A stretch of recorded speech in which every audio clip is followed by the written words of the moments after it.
活一写完了，那点儿我拍第一个电影，我自己导演，不是演啊，不是演。我认为师傅教我拍电影，我就是命特别好，就招人喜欢。我师傅叫张艺谋。这韩胖啊，又开始扬言了，又开始上活了。看一眼来，一本诗集的第一首诗，就是它被选择放在第一首，应该是有一些很特别的意义的，所以我特别想让你说说第一首诗是怎么回事。这首诗叫《啪啪啪小路上的遇见》，你愿意自己读吗？哦，可以，我读的肯定比你们好。我有国家一级主持人证，啊，这是真的，我考的广电总局国家一级主持人啊。你们不要瞎鼓掌，在一级里头分一级甲等，我是一级甲等，不好意思，我可以主持各大卫视的节目，不像某些人，他主持是中央电视台人文频道。老铁，我想问一下啊，就假设说一个人这一生中从来没说过真话，但我觉得他也可能有一两句是真话，这个没毛病吧？那你们帮我分析一下，你认为就是韩胖能不能这句话这个事儿他说的就是真的，他真有这个证，有没有这种可能性？老铁们，麻烦你们帮我分析一下子。还有没有人管管他？因为头疼，他不知道该怎么教我。他说，他给我的微信写得很长。他说，我真的不知道我该怎么去教一个天才的小孩。他说，但是我能看出来一点。你在指挥上面，在作曲上面，如果刻苦，你会成为一个大师。天才的指挥和创作。他早在10来年前买了一把指挥棒，因为他指挥家。这师徒两个还真是一个比一个能吹，你师傅到底是谁啊？而且韩大师你说的话有瑕疵啊，这是17年女性领袖人物高端访谈里说的。你说你师傅10几年前和你微信聊天，这最起码是07年的事儿，而微信是11年才上线的，难道你们师徒两个穿越了吗？韩大师啊，你到底还有什么是不会的？你都说出来，你别再折磨我们了。你们大家说，还有什么东西是他不会的？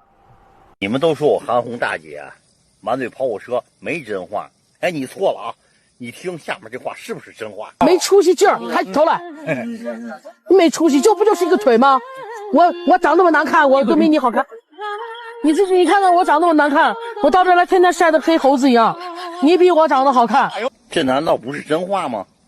这个热度绝对不能下去。肥猪红，说真的，很早以前我就不怎么喜欢你，不是因为你的虚伪啊，就单纯是长相就比较让人有点反感。但是如今随着你的丑闻越扒越多，现在已经不是反感了，而是已经让人作呕了。到底是一个什么样的家庭能养出这样一个大善人？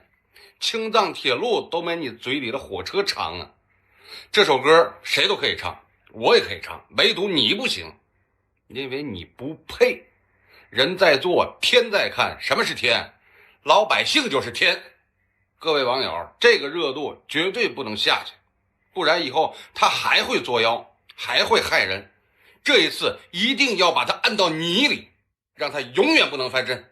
我的妈呀，这个韩红基金会啊又捐救护车了。据黑龙江网报道，7月25号，韩红基金会向黑龙江省乡镇卫生院捐赠了35台救护车。我真的很好奇啊，这个基金会的管理层他们都不玩手机的吗？现在舆论都这么多天了，他们都看不到吗？为什么总喜欢捐救护车呢？医院那么多人，没钱放弃治疗的大有人在啊，你们看不到吗？不行，咱们也像嫣然基金那样成立一个专项病的救助得了。你们哪怕整个近视眼手术也好呀，现在青少年那个高中生70%、80%都近视，就趁这个暑假对吧，免费给几千人几万人做个全飞秒，你那8个亿也花不了吧。韩红老师多厉害啊，为什么有那么多人黑他呢？论起个人能力，他有1级甲等的主持人证，对标的可是新闻联播主持人，啥节目都能主持，比冉莹那个外包工作不知道高级多少。还有 F1 驾照，虽然我不知道他是怎么能坐进那么窄的车里的，但人家对标的可是周冠宇，初中没毕业写了20万字的书，对标的是铁岭的白云大妈。他从小看到的1、2、3不是数字，而是哆来咪。会打羽毛球，专业唱歌剧4年，乐器拿起来就会。而且他特别自信啊，他坚信自己的颜值是可以在《甄嬛传》里演华妃的。论起家世，外公刘宝瑞，叔叔李金斗，张艺谋手把手教他拍电影，夸他是个天才。在8斤的房子和军区大院里度过了童年，很久都没坐过火车了，因为有专机接送。奶奶光靠卖冰棍就能赚3万块钱的零花钱，平时抽的雪茄叫啥来着？西坝，对，就是这个名儿。论起个人魅力，那就更强了。别人在直播间里刷火箭，他咔咔的刷20几辆救护车，月还都有一帮人准时给他打钱。今年放暑假，他帮海战、特务、群星闪耀宣传电影，最后那票房盖了帽了吧？真的挺想过一次这种顶级人生的，我羡慕又嫉妒。伊丽静和韩红的这段采访，最出圈的火车名场面只是第一道开胃菜。离火车太久远了，我跟火车已经太不熟悉了，很少坐了嘛。是因为坐火车对你来说不方便吧？我做慈善都是坐火车去的。哦，我解释一下，我所说的心理的概念没有坐火车，是从北京到成都或从成都到北京。我已经很久没坐火车。前后不过几句话，说的话就开始左右互搏，这种下意识的辩驳和强行圆场，反倒把话说得更拧巴，也让很多人第一次察觉，这位向来以直爽示人的公众人物，说话总带着点前后矛盾的弹性，更耐人寻味的矛盾藏在公益筹款的核心话题里。哎呀，筹款越来越难了，就连我们过2天要去甘肃藏区的钱还没筹到呢。多少钱？200万。现在没有人愿意捐钱。可当被追问为什么不找商界大佬帮忙时，他却一口咬定自己不认识大亨。你为什么不可以找大亨呢？我不认识啊。你说你不认识大亨，谁信啊？我真的不认识。这话刚落地，就撞上了实打实的公开信息。你退伍之后，华路百纳公司邀请你去做董事长 CEO。对。看到媒体报道说是，其实最大程度是看中你的人脉。我不知道，反正我什么也没干。你还是他们的股东哦，是大股东，占51%的股东。是。这家公司打造过多档国民级头部综艺，打交道的全是文娱与商界的顶层资源，一边握着顶级人脉喊筹款难，一边说自己不识商界人士，前后反差难免不让人生疑。更有意思的是，行业数据的对照，国内公益基金会的善款70%以上来自企业捐赠，可韩红基金会接近99%的善款都来自普通民众的小额捐助，放着现成的企业资源不用，全靠普通人几块几十块的凑，到底是想守住公益的纯粹性，还是另有说辞？没人能给出准话。甚至被问到项目做不下去怎么办时，明天做不了我就带人去长城捡垃圾去。可明眼人都算得清，团队薪资、日常运营都是固定开支，靠捡垃圾根本覆盖不了成本。这话更像一时兴起的场面话。其实这场采访暴露的矛盾，只是他多年人设版图的冰山一角。这些年他叠加的全能标签多到让人记不清，说自己是柯受良的徒弟。我学车是柯受良先生亲自教的。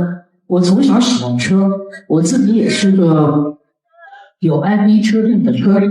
20几岁考过 F1，是正经职业赛车手。可查遍国际汽联与中汽联的公开备案，根本找不到他的参赛记录。国内拿到顶级赛车驾照的车手至今屈指可数，反倒早年他驾驶无牌车辆违章被罚的新闻有凭有据，还有被讲了无数遍的励志故事。奶奶那3万块钱帮你拍的第1支的 MV， 对不对？对，因为我们家里很穷，奶奶从那个睡觉的枕头里拿出来零零碎碎的钱给我，那一共攒在一起是3万块人民币。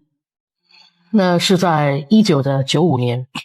祖孙情深的桥段赚足了全网眼泪。可算一算90年代的物价，当时全国城镇月均工资才几百元，3万块相当于普通人不吃不喝5、6年的总收入。单靠几分钱利润的冰棍儿，一个老人10年攒出这笔巨款，怎么算都掺了不少水分。更有意思的是，他的身份总能随场合切换。我是德州人，我是山东人的后代，我是西藏昌都人韩红，在北京胡同长大的，我奶奶就是在北京胡同卖冰棍儿。地域标签随手就换，看得人眼花缭乱。当然没人能否定他在公益上的实际，这么多年大大小小的灾害现场，他带着团队冲在一线是真的，基金会绝大多数善款都落到了实处也是真的。上百万普通月捐人零散的支持，攒起了这份公益事业的底子。做过的好事抹不掉，帮过的人也都记着，这也是他多年来口碑坚挺的根本。可恰恰是因为这份实打实的成绩，才更让人费解。明明已经靠真心做事攒足了口碑，为什么非要叠上一层又一层的完美人设？观众从来没要求一个歌手必须会开赛车，必须精通多门语言，必须出身清贫又励志。大家推崇的从来都是真实的人，而不是包装出来的神。善良是真的，大话也是真的。公益的实际不该成为掩盖言行不一的遮羞布，过度的包装反倒会把原本的真心稀释的变了味。